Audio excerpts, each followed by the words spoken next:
Gracias por acompañarnos, como siempre, en Entrevista Venevisión. Ya estamos listos para iniciar nuestra conversación con el invitado del día de hoy. Él es Osvaldo Ramírez, director de la firma ORC Consultores y consultor político. Gracias por estar con nosotros en Entrevista Venevisión. Muchas gracias por la invitación, Andrina. Feliz tarde para todos. Interesantes temas que hablar. La humanidad en general está atenta a lo que suceda entre Ucrania y Rusia. La posibilidad de un estallido de una guerra en medio de una pandemia nos mueve a reflexionar a todos y la teoría del efecto mariposa cobra cada vez más fuerza. Lo vivimos con la pandemia, el estornudo en Wuhan se trasladó a una pandemia que nos tiene hoy a todos como humanidad reflexivos. Y lo que está sucediendo en Ucrania también nos debe mover a la reflexión. Quisiera conocer sus análisis acerca de esta situación, de la operación militar que Rusia sostiene en este momento en Ucrania, las reuniones del Consejo de Seguridad de la ONU, reuniones de emergencia, todo el mundo atento a lo que suceda. Sí, bueno, muy lamentablemente Rusia tomó la decisión de violentar el derecho internacional público y de generar un conjunto de situaciones que ponen en serios riesgos la estabilidad de Europa. Hay quizás los que pensaban que eso solo se iba a quedar en las dos regiones que le habían dado la independencia, pero prácticamente desde esta mañana, al ver una operación militar que está atacando diferentes puntos en todo el país de Ucrania, hace pensar que simplemente lo que era la expectativa de que se podía contener una crisis a la región de Lugansk, a la región de Donbass, termina siendo una situación en la cual pone en alerta a toda la OTAN, pone en alerta a toda Europa por las pretensiones justamente del gobierno ruso de prácticamente decir voy con todo, voy con el no reconocimiento de países que en el pasado pudieron haber sido parte de ese imperio ruso, voy con el no reconocimiento del derecho internacional, voy con simplemente una figura totalmente disruptiva en el orden internacional para hacer ver que Rusia prácticamente tiene un espacio totalmente distinto en el mundo y en ese orden que conocíamos clásico de dominio norteamericano y que prácticamente hoy está desmagnetizándose a influencia china, influencia de Rusia, influencia de otras naciones. La argumentación de Vladimir Putin para esta incursión militar es que no se van a sentir nunca amenazados por la presencia de armamento en la frontera. ¿Piensa usted que exista la posibilidad real de que instituciones como la ONU, la OTAN, puedan hacer interferencia para que no se lleve a más este enfrentamiento militar? Mira, yo creo que allí, en el caso de la ONU, va a quedar en una condena diplomática. De hecho, el Consejo de Seguridad se va a reunir y hay que recordar que en el Consejo de Seguridad está sentada Rusia, está sentada China. Al tener 5 países, un poder de veto absoluto, tú no vas a tener unas resoluciones que lleven a todo el Consejo de Seguridad a decir no va a pasar. ¿Okay? Tienes una condena diplomática, así como se va a incrementar el número de sanciones que van a ir específicamente, yo creo que en 2 vías, a sacar a Rusia del concierto mundial financiero, por una parte, y a limitarle directamente desde el caso europeo el acceso a tecnologías necesarias para el desarrollo de lo que implica todo temas ligados a biotecnología, ligados a agro, ligados a todo lo que implica el desarrollo de la humanidad de cara al futuro. En el impacto económico para Europa, ¿cuál sería? Comprendiendo que Rusia es proveedora de gas para Europa, también de insumos como para fertilizantes que tienen que ver con la agroindustria y la alimentación y lo sostenible que puede ser Europa en el tiempo. ¿Cuál sería el impacto para Europa? Mira, en primer término va a haber un incremento potencial de los precios del gas. Hay una cantidad de naciones que dependen del gas ruso, entendiendo Rusia como el principal proveedor de gas para Europa, junto con Estados Unidos y Qatar principalmente. Por otra parte, decía el primer ministro Medvedev en un tuit hace un par de días, bueno, si Europa está dispuesta a sancionarnos, ahora Europa debe estar dispuesta a pagar hasta 2.000 euros por el gas que nosotros le vendemos. Eso puede ser un tema, primero, de impacto muy gradual, dependiendo de las reservas energéticas que tenga cada nación. Pero por otra parte, en el aumento del precio del pan, en el aumento del precio del trigo, en el aumento del precio de los fertilizantes, que estaban las ventas congeladas desde Rusia, desde aproximadamente hasta el mes de abril, están congeladas por órdenes de cierta necesidad de que Rusia necesitaba esos fertilizantes para la industria y la producción local. Pero como tú bien decías, ese estornudo de Wuhan, haciendo por supuesto el paralelismo te lleva a pensar que puedes tener repercusiones en todo el norte de África, que puedan tener acceso a los productos ucranianos, porque estamos saliéndonos un poco de Rusia, o la interrupción de cadenas de suministro que claramente han estado afectadas durante todo el proceso del coronavirus y que ha generado una elevación de precios, una inflación mundial que estamos viendo sin precedentes en toda la región. Más allá de esa situación amenazante, como humanidad, los venezolanos se preguntan, siendo Rusia uno de los principales aliados estratégicos de Venezuela, ¿cuál sería el impacto en lo local de este escenario que se está viviendo entre Rusia y Ucrania? Sí, la relación Rusia-Venezuela tiene por lo menos más de una década. Esa relación ha estado concentrada en un aspecto netamente armamentista. Y hay que recordar que las principales fuentes de exportación y de ingreso de dinero para Rusia han sido justamente armamentos, sector energético, petróleo, gas, así como materia prima, sobre todo atendiendo temas de agro. Pero en relación con Venezuela, hay muchos que se preocupan porque indican si Venezuela es realmente la cabeza de playa de Rusia para Latinoamérica. Y ha habido una colaboración y toda nación siempre tiene el derecho de establecer sus niveles de cooperación y con las alianzas estratégicas con naciones. Es así. Va a depender, quizás a partir de ahora, cuánto volumen le sube el gobierno de Nicolás Maduro a esa relación.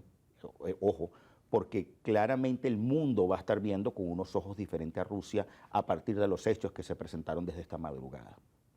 En el impacto de la economía local, cada vez que ocurre un desastre bélico para los países productores de petróleo se avisora una posibilidad del incremento del precio del barril, lo que económicamente pudiera ser positivo, dejando de lado todo lo humano que representa. Pero con el hecho de que la venta de petróleos esté triangulada en Venezuela, ¿cuál sería el impacto?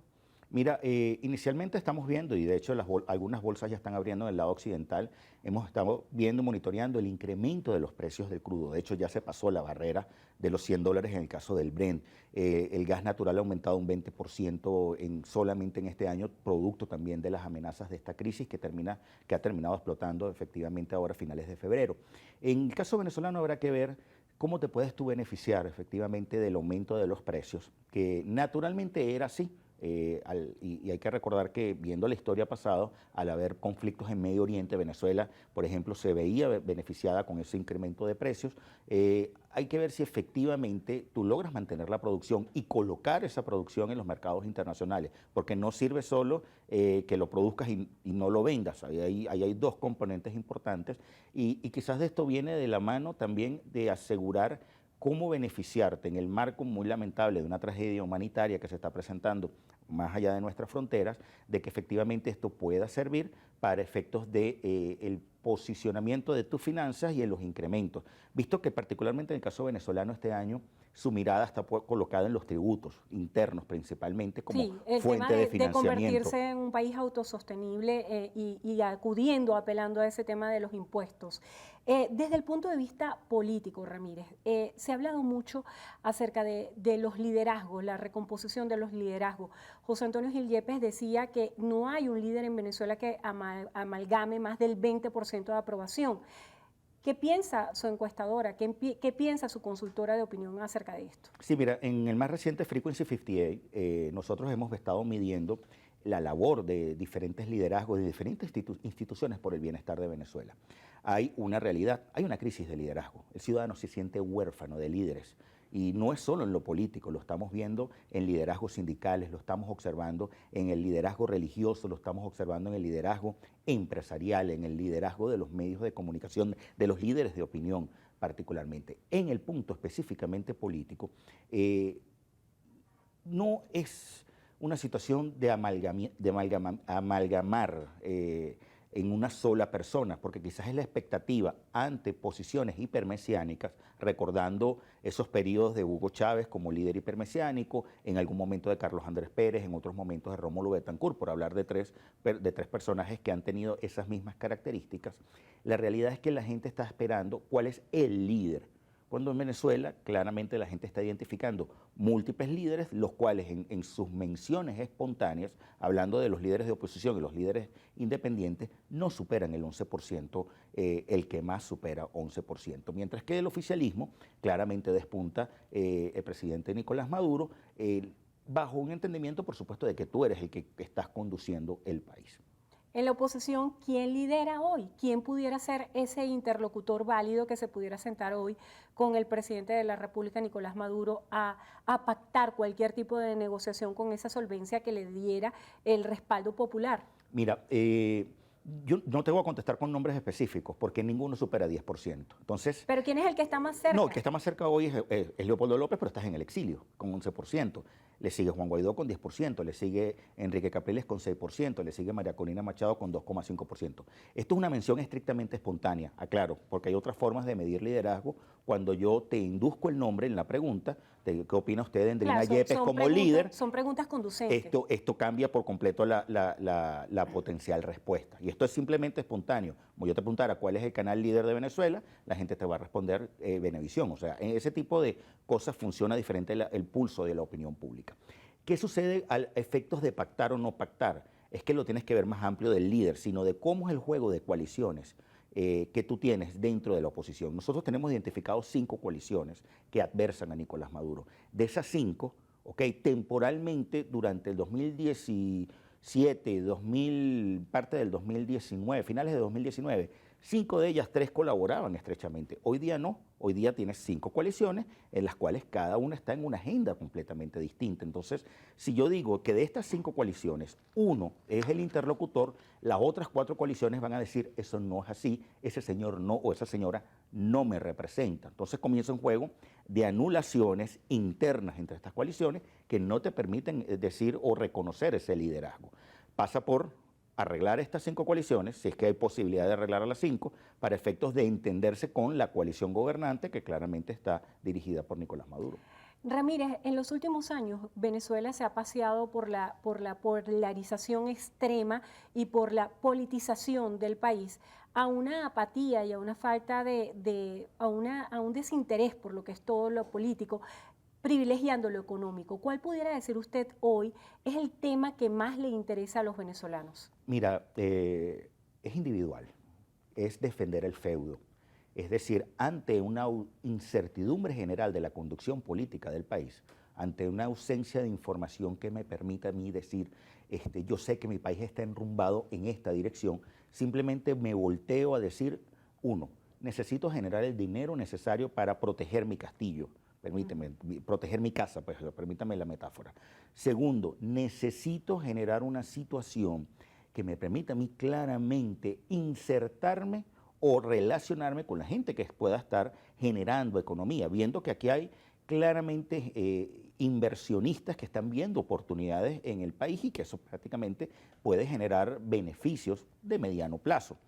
Tercero, hay un grupo que dice, mira, me tengo que ir, porque ya no soporto esta incertidumbre. Y es parte de esa migración forzada que hemos estado observando, al menos los últimos 7 años, que te lleva a decir, bueno, tengo que buscar vida en otro país. ¿Qué pasa? Cuando volteas la mirada, que claramente te ibas inicialmente a Colombia, o pensabas irte a Chile, o pensabas irte a Perú, ya no termina operando esa migración hacia el sur, sino ahora se convierte en una migración hacia el norte. Y para dar cuenta, en la frontera Estados Unidos-México, en el último año calendario se metieron cerca de 120.000 venezolanos que se entregaron a las autoridades. O sea, tienes una situación crítica que claramente te lleva a decir, bueno, tengo que buscar mejorar, tengo que buscar sobrevivir. Gracias por estar con nosotros en Entrevista a Venevisión. Osvaldo Ramírez, director de la firma ORC Consultores y consultor político. Gracias por acompañarnos. Gracias por la invitación. Y gracias a ustedes también por habernos acompañado como siempre. Hacemos una breve pausa. Al regreso más de Noticiero Venevisión. Quédense allí que ya venimos.